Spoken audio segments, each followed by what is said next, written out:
This is the Port of Seattle. How many people actually visualize a port being, where commerce is being loaded and unloaded for shipment to foreign ports. But navigable water does not have to be present for the citizens of a county to enact a port district. And that is what we in Spokane County are concerned with, the establishment of a port district. It will be on the election ballot this fall. Generally speaking, the concept of the port district was developed by the Washington legislature in 1911 as a tool to help counties and cities develop their industrial base.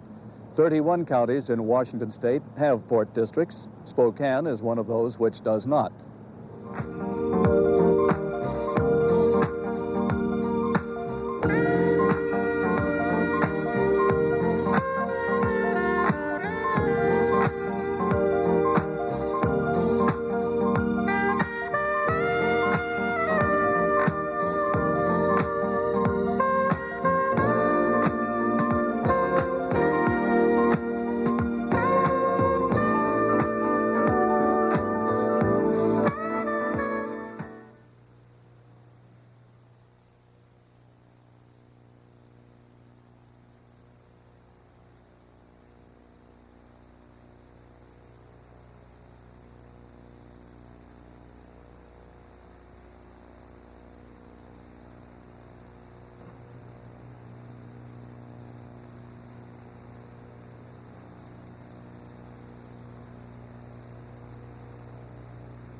On September 14th, the people of Spokane County will decide whether to enact a port district. During a time of high unemployment and economic stress, you voters will be asked to approve added property taxes for the stated purpose of acquiring new job opportunities and a broader tax base in the future. This is Old Geiger Field, site of a proposed industrial park adjacent to Spokane International Airport. The state legislature in the 1950s expanded the concept of port districts to include other forms of transportation, which may have contributed to the confusion over what a port district is. We've talked with representatives of 6 ports across the state to gain some insight into how they operate. We have prepared a sort of primer on the subject. Lou Holcomb is the director of the Washington State Port Association. We can't get into any business ourselves. The job of a port district is to provide the facilities to increase the income, benefit, and potential to the people around it. Provide the facilities where an industry can move in, where a business can move in. We would encourage an industry or a business enterprise to come to an area even if they never came in on port property, to bring them into the region on private land or what have you. And it's been done time and time again by the districts. There's a bit of a changing role in ports, and the fact that they're moving more and more towards the industrial park concept, where they take a large tract of land, process the permits, build the improvements, and have the land ready so that when a tenant comes, they don't have to go through the complicated permit process. They don't have to go out and acquire right-of-ways for utilities and do all of this work. In other words, what they do is they put up some upfront money, develop the land, have it properly zoned and improved so that an industry can move in on a 1, 2, 5, 10-acre site and actually start construction within, say, 60 to 90 days, as opposed to maybe 12 to 15 months where they have to go through permit processes on a piece of raw land. All businesses pretty much follow the same criteria if we're talking about any kind of a major organization. First of all, they want to be well located within the market that they're going to be selling to. In other words, are you geographically reasonably related to the area that they want to try to reach with their product? Access to the raw materials or supplies that they need, of course, is a critical issue for them. And labor and its productivity and cost rates very high in terms of the kind of an analysis businesses make. After you've gone through those high priority items, and they are probably the critical ones, then they start looking at the cost of the facility that they will need to accomplish whatever business they're in. And that's where ports can be a factor in helping them meet those requirements through their industrial development capacities. Also, we help them in terms of their marketing in the distribution portion, that is, the movement of the goods. Having, for example, a good airport is more than just the ability to move passengers, but particularly many of the industries that are now cropping up fly their product out, particularly the high technical, high value kinds of industries.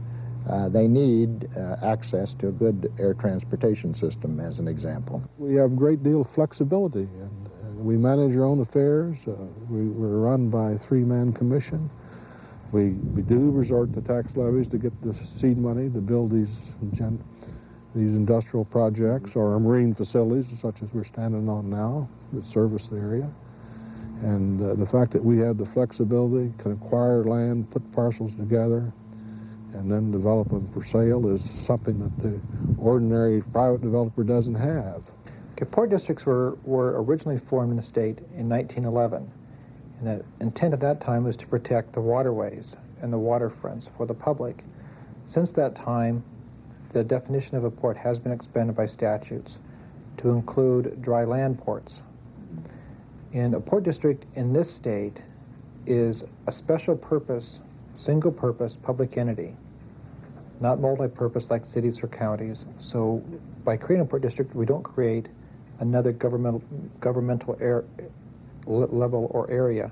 What we're doing is instituting a separate division of government that presently does not exist. They're charged with developing commerce, developing industry, providing transportation facilities, and providing employment. In other words, creating an environment for industry that creates jobs. And to do this, they're empowered specifically with the right to market. They can go out and actively carry on a promotional campaign. They can develop promotional information. They can take the information on a piece of property to the client. They don't have to wait for them to come here. If they get a statement of interest from a potential tenant, they can put together a package, take it right to his office where he can present it to his board if it's the president of the corporation. They can make a presentation, and they can take a commission member with them. It's a legitimate expense to travel and do this, and he can actually state to those people just exactly what the Port Commission is committed to doing. So they really are a marketing agent in a true sense of the word, although they don't have the profit motivation that, say, a real estate agent has. They don't get a commission on doing this. Their real reward is developing an industrial base that brings in more employment and improves the overall economy of the area. We use a figure that the port as a whole, that is both the airport and the seaport operations, generate around 60,000 jobs in the Seattle area. Payrolls, I guess, approaching $1 billion. Economic activity probably twice to 3 times that. Obviously, you have to be candid about it. Presumably, some of these things would occur whether there was a port or not, but we are really you might say, the underpinnings of these industries because of our operations and the facilities we own and provide for the community. Yes, we are somewhat unique because we did have, or was given to us by the Air Force through the General Services, a very large airfield. And the conveyance deed gave us 2,500 acres, including the entire airfield complex, runway, taxiways, a lot of ramp area, and many buildings up and down the flight line. Circumstances surrounding Moses Lake's acquisition of Larson Air Force Base is similar to the abandonment of Geiger Field in Spokane, where it is proposed that the Port District assume control of airports. Proponents point to the airports as vital to industrial development. Well, I would say initially aviation was the primary thing. Boeing using our facility for testing and training, and then with the Japan Airline coming here in 1968. But we do have over 1 million square foot of space to rent. And now our industrial property, our property we rent for industry, is about the same amount of money returning to the port as our aviation type industry. Sue Watkins, manager of the Port of Kennewick, explains how that port district facilitated the building of a large industrial complex. A prime example of that would be Chevron Chemical that we visited earlier. The port owned that property, marketed the property to Chevron Chemical. Chevron built their facility on it. The port did some upfront improvements on the site, such as rail spur, in order to get joint use rail in there to be served by two railroads, certain leveling and then some dock construction. Later sold the land to Chevron Chemical, and the assessed valuation of that property in the Chevron building now exceeds $50 million. That's being taxed at the county level. They're also providing nearly 200 jobs for the community. The port district was formed in 1952, and in the mid-50s we acquired several hundred acres of land, waterfront land in the county. And our first one of these that we developed was the present site, and it is the site of the Boise Cascade Paper and Pulp Mill, which is the largest single taxpayer in the county of Walla Walla, accounting for almost 25% of our county taxes. We developed this land at the cost of several $100,000, but then graded it, filled it, put in a barge slip, and then we sold it to Boise Cascade as a developed site for the construction of the paper and pulp mill, which has since been expanded. But in essence, in this case, why we were perfectly willing to develop the land and sell to them rather than retain the land and go, we construct and we lease to them. We do both, however. Pend Oreille County Port District was formed in 1978 for the specific purpose of rebuilding an abandoned railroad, now a vital lifeline of the county. But I think the best indicator of how the Port District was more effective was the fact that from the day the Port District was formed until the time the first load of cement and lumber went out was only 273 days, considerably less than a year. And I can't imagine even the best run county, with all the diverse interests that they have to answer to and be responsible for, being able to put a package like that together in terms of grant applications, in terms of actually coordinating contractors and signing leases with the railroad to pick up part of the rehabilitation work. I don't think a county could have done that. We as a community pay a tax to that port district. They in turn put in the infrastructure. What are your streets and your sewer and your water and your buildings? We don't have that right now. That's been the problem with the community, and that's why I feel that an port district is so important. It's nothing more than the community putting in a pot, building up a big pot of money, which we can call taxes, to build this port district or industrial park to make it entice industry in. And so we haven't had it in the past, and that's why it's been so slow to get industrial growth in here. As we have heard, a city or county could provide some of the services a port district performs. There are differences, however. A port district is given certain options which permit it to operate more like a business than a government agency. How this is accomplished is explained by port consultant Wally Hickerson. The main thing is that they have the right to discuss property negotiations in private. They don't have to resort to the open public forum. That is tied with the fact that they can move much more quickly to resolve acquisition of property or sale or lease of property than a municipal agency or, say, a county government could, which is often crucial in locating a new industry. We are in a unique position. We can do more promotional work than any other branch of government as far as hosting, publication, brochures, and things like that. And we do a lot of that.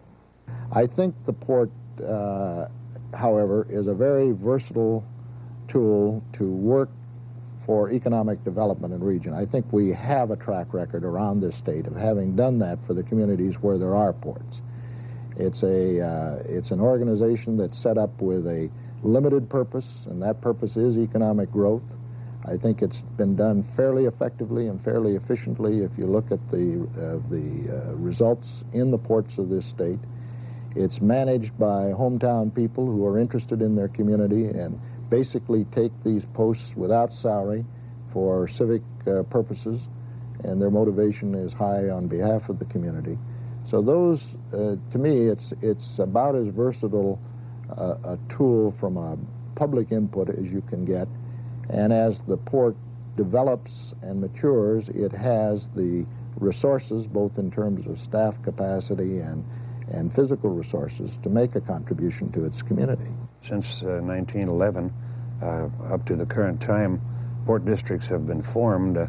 To my knowledge, only one has ever voluntarily dissolved, and the economy has grown with the port districts in the port communities over the years, both from the seaports, which we have 11 or 12 of, through the industrial development ports and so on. In some areas, there wouldn't be any economy if it weren't for a port district.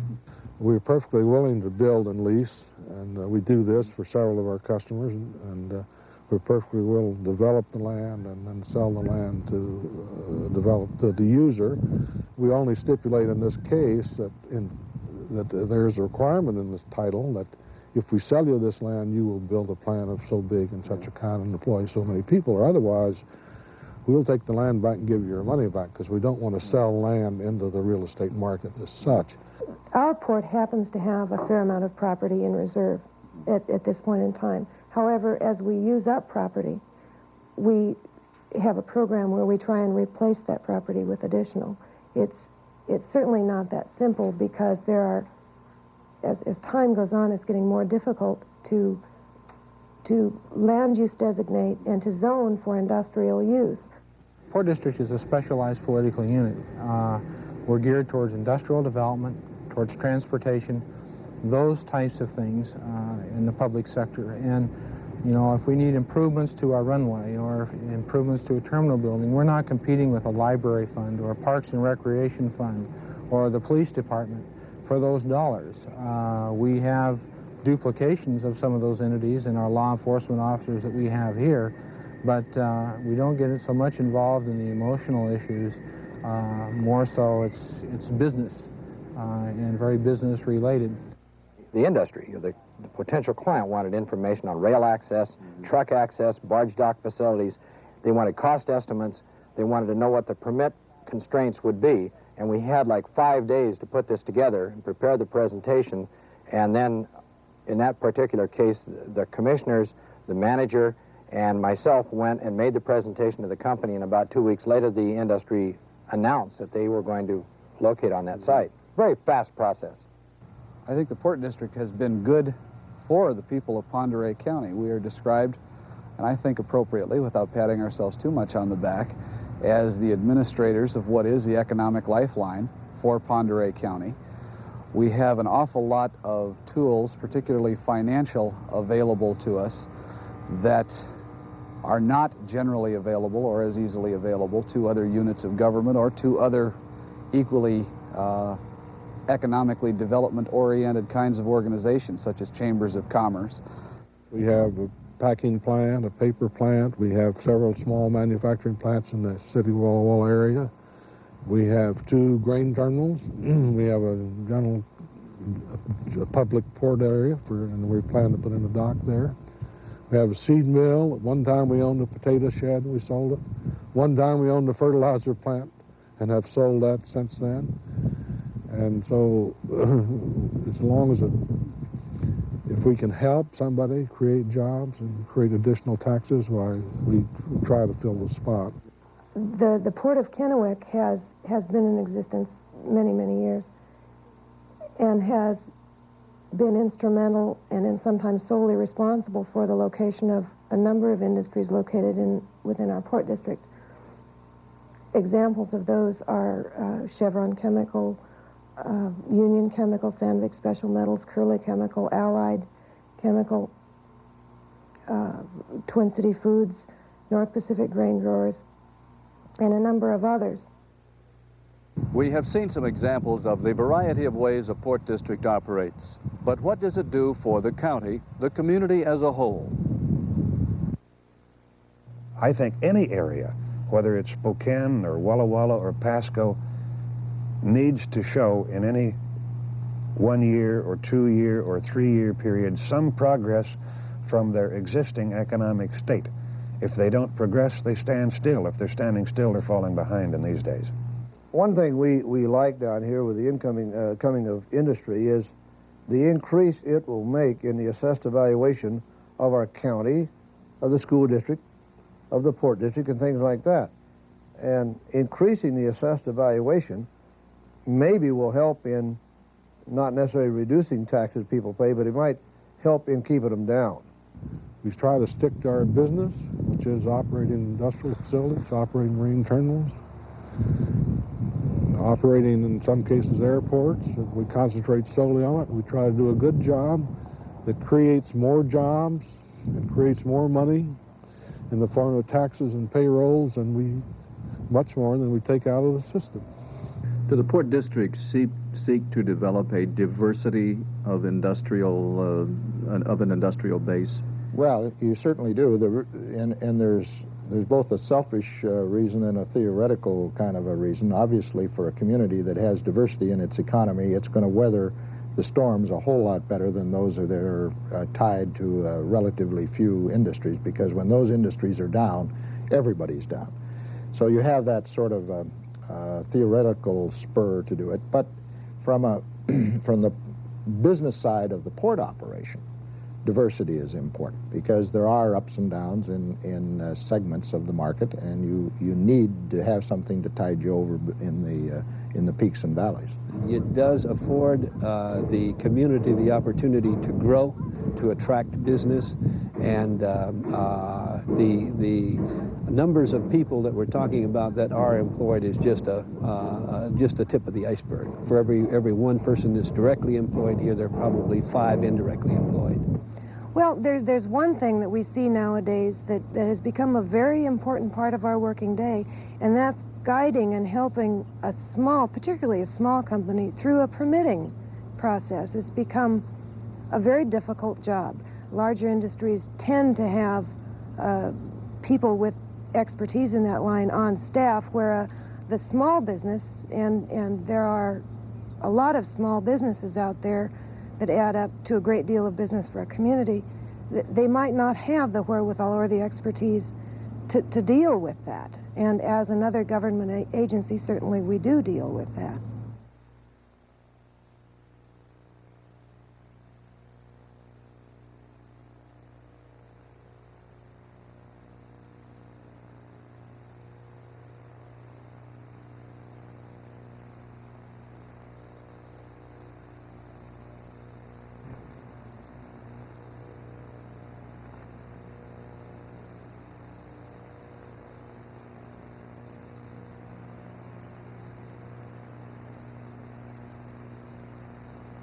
Like a school or fire district, a port district can levy taxes. Moreover, there are different levels and kinds of taxes that can be levied. The basic limitation provided by law is 45 cents per $1,000. We found a diversity of levy assessments around the state. And there are 3 or 4 different levels of taxation that the port commissioners can institute. The first level is a taxation for general port purposes, for maintenance and operation. And for that purpose, the port commissioners, without a vote, at their discretion, can tax us up to 45 cents per $1,000 of assessed value.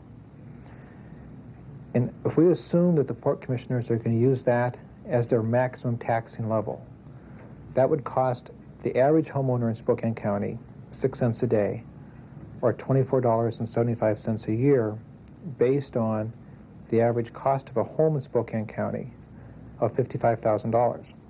Initially, we taxed, and we did for about, I think 8 or 9 years. Then, because of our financial position, the board felt that we did not need to tax. To explain that a little bit, you got to remember, we were given a rather large airfield here. The large revenue at that time would derive from the aeronautical activity.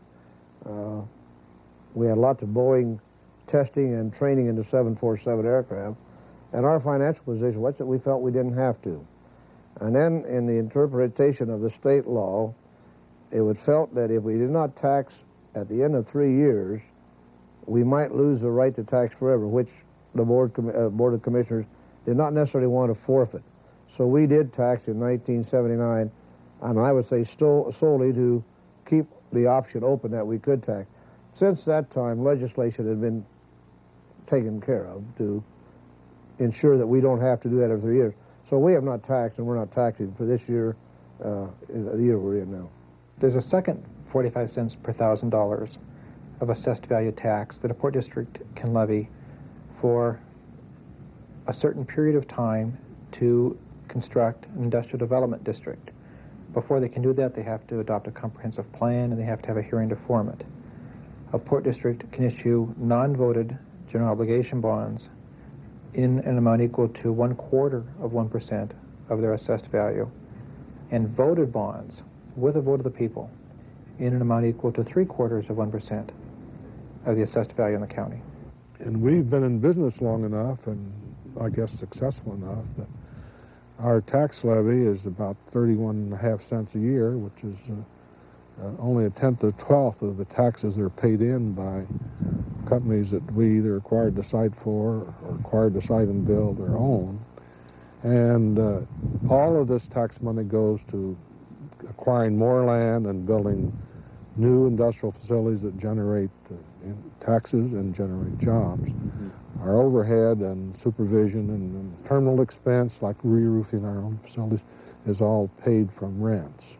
The original tax is an investment that's going to be returned to us in the future. It's going to be a tax right now estimated to be imposed upon us for 5 or 6 years. At that time, the port district should be running at a profit, and it should not be necessary to levy taxes.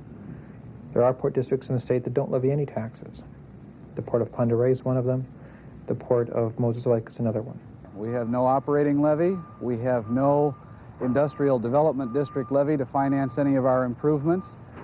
The purchase was put together by a $1,050,000 grant from the Economic Development Administration and a little over $500,000 in revenue bonds purchased by the Louisiana Pacific Corporation and Lehigh Portland Cement Company. The rehabilitation is financed in part by grants from the Federal Railway Administration through the 4R Act and by Kyle Railways doing business in Pend Oreille County as a Pend Oreille Valley Railroad. The tax levy here at Seattle has and continues to be used totally for the development of facilities. In other words, none of it goes into the operation of the facility. In that sense, the taxpayers have an asset for every dollar that they put up in tax levy. And if down the road they make some other decision, there's presumably assets there that are at least equal to or greater in value than what they put up in tax fund. Do you tax every year? Do you put a proposition on the ballot, and It does not go on the or ballot. you just levy it? We simply levy it. Our port district was started years ago, and originally may have been at 45 mills. Today, the existing levy millage rate of the Port of Kennewick is at less than 24 mills, or less than 24 cents per $1,000 assessed valuation. Okay, so a port district taxes. It charges the people on their property tax a certain amount. And also, port district property which is owned by a port does not pay property tax. So in a way, there's two subsidies in there to a port district. Well, what does the port district return to the people for its tax take, so to speak? Well, through my office in 1978, I believe it was, completed in 1979, we had a study made by a consulting firm out of California to do a very objective, independent study to determine, okay, what is the economic benefit of a port district to its area, to the state, etc. Well, one figure I remember quite vividly is that for all of the tax taken by a port district, levied by a port district, for each dollar that is taken out, the port district has returned 5.9, or $5.90 in taxes to the state and local area for each $1 that the port district has taken in its own taxes. So that's statewide, of course. Some areas it went as high as 33, some areas it was low as about $1.50, but in each case it was more than the $1 that they'd ever taken out. We've updated those figures and applied them to Spokane County. And with the current economic climate, instead of getting $5.90 back, we as taxpayers would get $3.30 back for our dollar investment. So we're really going to get in excess of a 300% return on our money. If more money is needed, The person can go to industrial revenue bonds, which we have that bonding capacity for tax-free bonds, which has just been passed last November. We have those available. That's a tool in our tool chest. And then you have your industrial development capabilities, which would be something that would go into effect on a one-time basis for 6 years, and then you can have an additional 6 years as need be, which would be 45 cents on a $1,000 assessment. We do not assess that at this point in time and don't anticipate it until we get some large industry that might want to come into our area or some industry that's here that might want to expand. As a matter of fact, it's one of the biggest tools that we've ever had available to us, both from port districts and counties and cities, is the issuance of industrial development revenue bonds. Port districts have had that authority for many, many years. It got messed up a little bit by a 1974 Supreme Court decision, and so the ability to issue revenue bonds was somewhat limited for a few years since. But last year, the legislature and the people made provisions that they can be using industrial development revenue bonds again.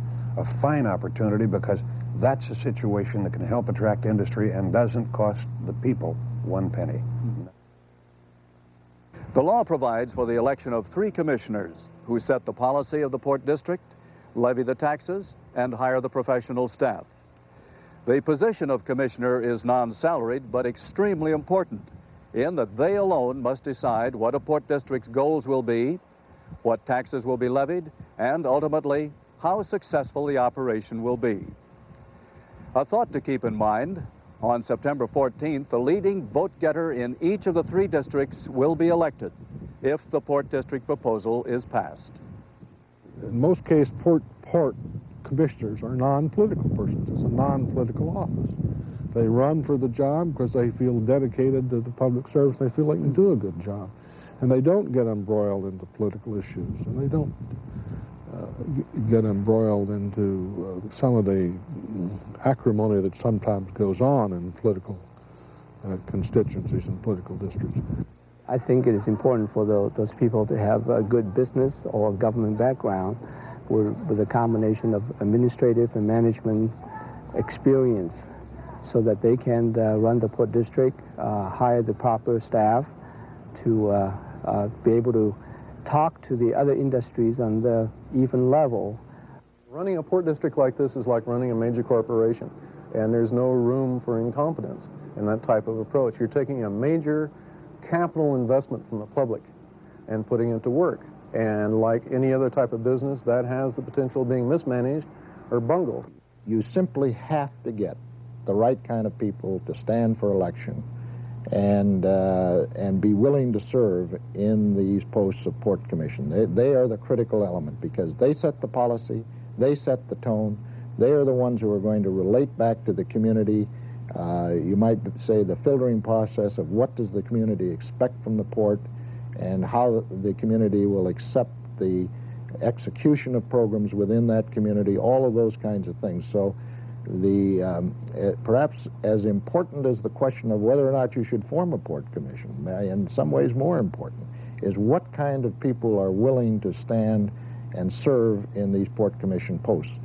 I can't emphasize enough how important it is that community leaders be willing to stand and serve on the Port Commission. If you can't get those kind of people to stand up and take on this responsibility, you probably will not have a successful program.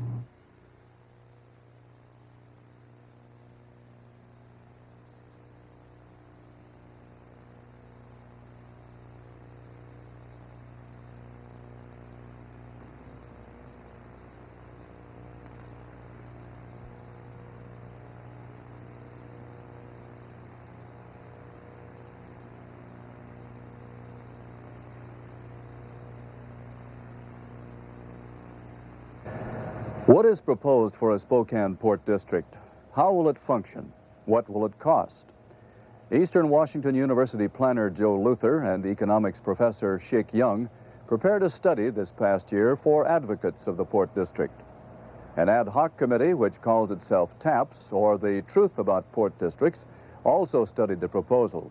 That committee is co-chaired by Gary Gage and Dwayne Alton, local businessmen.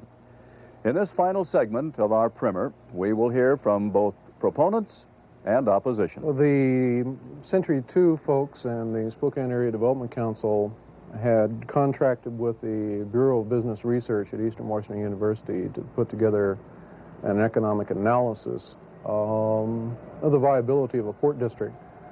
Our role was essentially to look at the cost-benefit aspect of it in response to the county commissioner's mandate that that group have an economic analysis prior to this being put on the ballot.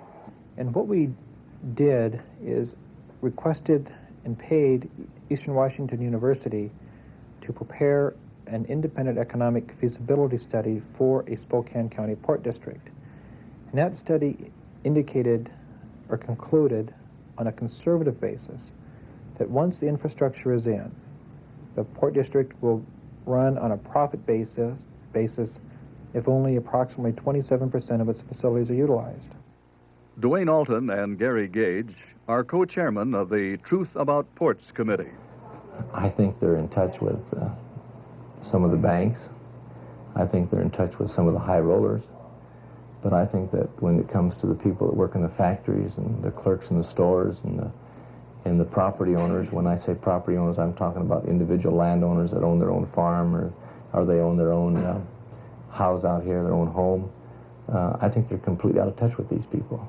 I think in the county, we need to have an environment that's conducive to bringing industry into our area.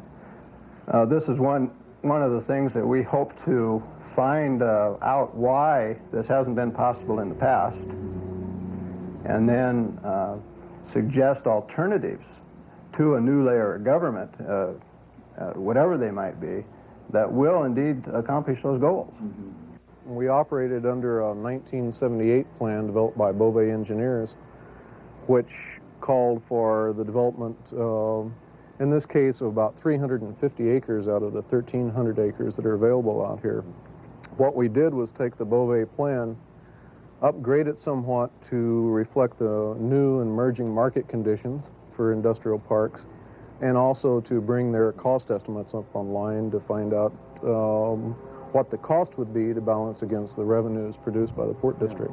Right here in this area, Bob, we have 600 acres that's zoned, restricted and industrial. And as you can see, they're very level sites. There is some water, there is some sewer here, there is some infrastructure. So we do have some capabilities at the present time of supporting some industry, but it is limited. But what we really need is we need an attractive tax climate. And an industrial park, by taking $7 million in our Port District, by taking $7 million in taxes out of our county, will cause our tax climate to be less than healthy.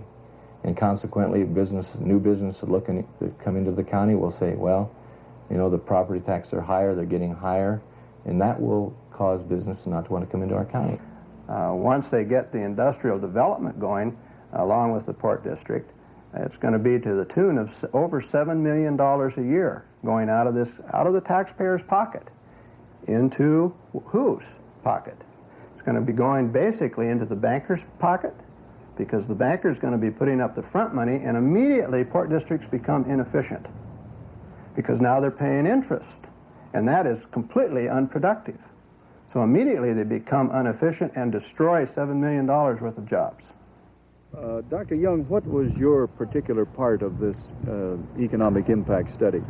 My particular part will be estimating the amount of output will be generated from the port study and the number of jobs and income, as well as some of the fiscal aspects from the local governments. Beauvais Engineering Company did a study in 1978 of that industrial park. That study has been updated to $1982, and to presently implement that study is going to cost about $17 million over a 5 or 6 year period. And we feel that with the 45 cents per $1,000 of assessed value coming in, we could cover most of those costs without any additional tax levy. If it is necessary to institute the second 45 cents per $1,000 for industrial development, we would recommend that the port commissioners wait on that to see how their port district's functioning, who the potential users are and whether or not they really need it. And we considered some changes in your typical industrial park development to reflect the growing emphasis on the high-tech or the electronic type of industry as opposed to the old rolling mills and steel mill type of concept of an industrial park. Environmentally acceptable. Oh, certainly. I think most people have in their mind an image when you hear the word industrial park that is large smokestacks and big piles of scrap iron and heavy machinery moving around. And today what we're finding in the business is that the demand for industrial park is virtually a campus-like setting, a heavily landscaped, architecturally very nice in treatment, and something where the scientist who would be working in the technological field would want to work. Spokane is the center of the geographic Inland Empire, which covers Washington, Idaho, and Montana. In topographically on a map, you can see how we're in the middle of a bowl surrounded by mountains. It's also the center of the agricultural industry and the timber products industry. And we think that the transportation, storage, warehousing, and processing facilities that could be contained at the airport would be conducive to centralizing Spokane as a major transportation hub. And this is really nothing different than what Spokane was 20 years ago when we were a major railroad center. Another question I always ask, who's ever promoting the Port District, what's their self-interest? What are they going to get out of this? And I don't, when it was initiated, it wasn't a populist movement. It may have been some people that were dreamers and that were truly interested in seeing this Spokane grow into an industrial town, which, maybe that's the trend. But I've always considered Spokane more provincial, if looking for a phrase. In the very beginning of the period, we expected the job creation will be fairly small, but as the district, the Port District grows, we will have a large amount of jobs generated. Now, the job is directly related to the level of success of attracting new and expanding industries into this district. So we sort of set a three level of estimates: the low level, the intermediate level, and the high level. To simplify it, I just give you some numbers on the low and the high.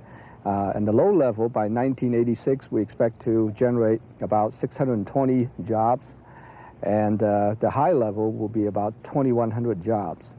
But by the end of the first 10 years, 1992, the number of jobs generated at the low level will be about 2,600, and at the high level will be about 8,000. We looked at this in a two-phase development process. The first phase essentially would put in the major infrastructure to support an industrial park, and that included the water and the sewer lines, some new reservoirs for water storage to get it up to the requirements for fire insurance. Many of the old foundations that we see out here would have to be completely torn out, as would a lot of the old roadways. So that first phase of site development is essentially like building a foundation for a house. And in an analogy, the Port District would come in and build a foundation and put in the services to that, and then the individual industries would come in and build the walls, the rest of the house, and put the furnishings in. And what you're doing is you're taking tax dollars from the property owners and you're giving it to the government, or a segment of government, and you're telling them, build us an industrial complex out here. Now, this industrial complex is going to be taxpayer supported, government operated, government managed, and in turn, this real estate development out there will be competing against all the other private sectors in the real estate development business. I'm not a real estate developer at all, but I would not like that kind of competition if it were me. If I were, this real estate development, they don't have to pay any property taxes. They don't have to pay any income taxes. They're not burdened down with the things that a normal private entrepreneur would be burdened down with. And so they have a great competitive advantage over the private developer. The second phase of development is essentially some minor roadway work, but generally the major portion of the site development cost would be in the first phase. The cost of the two phases together, we estimate, would be just a little bit over $15 million.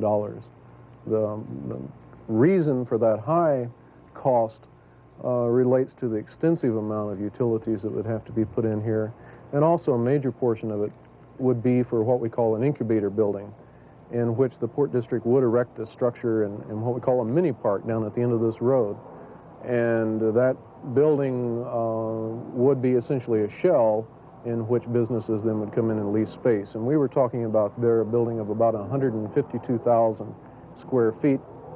And with today's construction cost at over $50 a square foot, we can see where that begins to add up. Our estimate in the construction cost in 1982 dollars is that during the first 10 years, the total amount will be about $17.5 million. And most of the money will be spent on the first 5 years. And that means that it will take $3 to $3.5 million a year to cover those construction costs. And also there's some deficit in the Port District operation as well. If we are not very successful to attracting new industries, then the deficit will be greater than on the other side. So the deficit will be on the low side, on the low estimate side. We're expecting that the deficit will be about $200,000 a year or so in the beginning, and then eventually it will be zero. But on the other hand, if we're not very successful in attracting new industries, then our deficit in the first few years may be as high as $500,000. But again, toward the end of the 10-year period of time, the deficit probably will be reduced to about $250,000. Now that is the most pessimistic outlook that we have. I believe that when they reduce, and what they will be doing when they take the property taxes away from the property owner, is to reduce the purchasing power, of course, of the county taxpayers.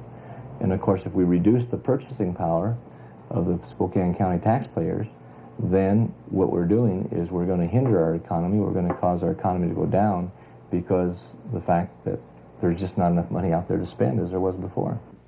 So the total site development cost for the first 12 years that we're looking at is a little over $15 million, and the revenue line crosses the cost line somewhere around 1988.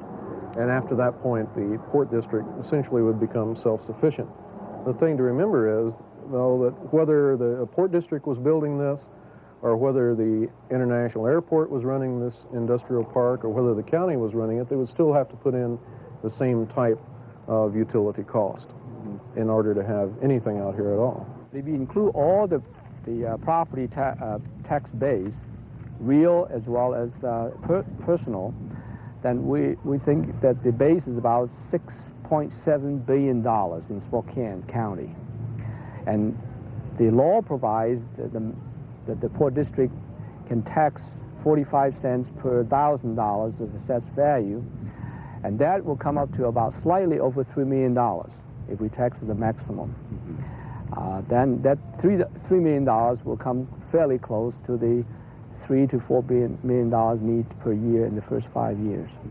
Again, we're getting back to interference by government, taking something away from you that you would prefer to spend the way you wanted to, and giving it to big companies. And you don't get any benefit at all. You don't even get a little piece of the action, so to speak. Well, a park like this is essentially designed to attract industry from the outside, rather than move industry around town. The general theory is that if you can bring in a large industry to a site like this, because there are large parcels of land available here with services, that industry will then spin off smaller business, what we call ancillary businesses, who provide supporting materials, services, supplies, and that sort of thing. If the 350 acres were developed here as an industrial park, generally you have some sort of multiplier of 1.5 or 2 that may create other jobs and other businesses within the community. One interesting thing to remember is that for a given number of dollars that are spent in producing goods and services at this site, that will in turn create other jobs and other businesses throughout the community. Because one of the things they talk about is they talk about the jobs that are going to be created. And the thing that they completely miss, and the reports don't show this, the studies that they've done, is they never show the jobs that are going to be destroyed.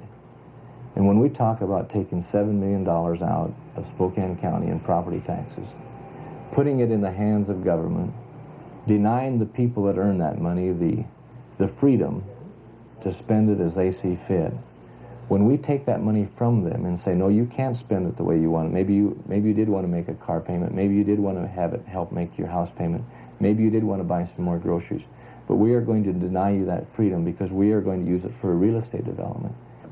So if you think that creating a port district is suddenly going to produce a campus-like atmosphere here in 1983, you're wrong. It will in 1995, but not in 1983. It'll produce jobs in 1984 and 85. It'll produce a positive cash flow in 1988, but it takes a while for that to come about. Eminent domain is another concern of the opposition. What happens is we are giving and we are granting the authority to another layer of government to forcibly, if force is needed, to take people's property for what they consider would be the best use. Now, the advocates of the port system say, well, the issue of eminent domain has never been used, but that is not true. Recently, and in fact, there was a speaker here from Seattle who was the chairman of the port district in Seattle, and he pointed out in this article that was in the Chronicle that we frequently threatened with eminent domain to get what we wanted. So although they didn't really use the power, they threatened with the power to get what they wanted. And I think everybody in the county should be concerned about that, because for industrial development, they don't have to stay in the airport. The industrial development part of a port district, which is the entire county is the boundary of the port district, they can go anywhere in the county and say, we want your land. Well, first of all, you have to understand there are very strict constitutional limitations in this state, and you can't just willy-nilly go out and condemn people's property unless you can demonstrate a public use. And we use it very sparingly here in the Port of Seattle. I think the only areas that we have utilized it in recent years in a truly adversary relationship has been around the airport, where we've had to acquire land for expansion.